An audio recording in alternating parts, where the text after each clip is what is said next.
অপরাধ ট্রাইব্যুনালের যে বিচার প্রক্রিয়া, তদন্ত প্রক্রিয়া কেমন আগাচ্ছে, কি পর্যায়ে আছে, কোনো সমস্যা আমাদের আছে কিনা, তাদের পক্ষ থেকে কোনো সাহায্য সহযোগিতা কোঅপারেশন দরকার আছে কিনা, এইসব বিষয়গুলো জানতে চেয়েছেন।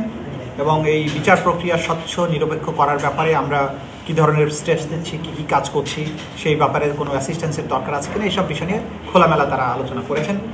এবং আলোচনার শেষে আমরা তাদের কাছে অনুরোধ করেছি যে আগেও যেটা বারবারই করেছি যে আমাদের প্রসিকিউশন এবং তদন্ত সংস্থাকে ট্রেন করার ব্যাপারে প্রযুক্তিগত সাহায্য দেওয়ার জন্য জাতিসংঘ যদি ব্যবস্থা গ্রহণ করে সেটা আমাদের জন্য হেল্পফুল হবে, আর সেটা আমরা তাদেরকে বলেছি। এবং এই বিচার প্রক্রিয়ার প্রতি জাতিসংঘের সমর্থন ব্যক্ত করার জন্য আমরা তাদেরকে অব্যাহত সমর্থন যাতে তারা দেন সেই ব্যাপারে আমরা তাদেরকে অনুরোধ জানিয়েছি।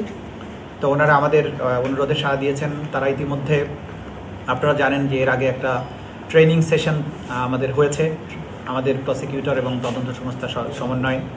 ভবিষ্যতে তারা আরও অধিকতর ট্রেনিং প্রোগ্রামের আয়োজন করবেন জাতিসংঘের তত্ত্বাবধানে, সে আশ্বাস দিয়েছেন। প্রযুক্তিগত সহযোগিতার আশ্বাসও দিয়েছেন। এবং তারা আমাদের জানিয়েছেন যে এই কার্যক্রম যেহেতু বাংলাদেশের মানুষের মধ্যে এই বিচারের ব্যাপারে যে আকাঙ্ক্ষা আছে, যে অপরাধ এখানে হয়েছে, যে ভিকটিম পরিবার যাদের স্বজনদেরকে হারিয়েছে, প্রিয়জনদের হারিয়েছে, তাদের বিচার প্রাপ্তির যে অধিকার আছে, সেই বিষয়ে এই বিচারটা যাতে ভালোভাবে হয় সেই জন্য জাতিসংঘ এই প্রক্রিয়াকে সমর্থন জানাবে যতটুকু তাদের পক্ষে সম্ভব। এটাই ছিল আজকে আপনাদেরকে বলার মতো বিষয়। এই বৈঠকটি সাকসেসফুলি হয়েছে এবং এটা আমরা আপনাদের অবগতির জন্য জানালাম।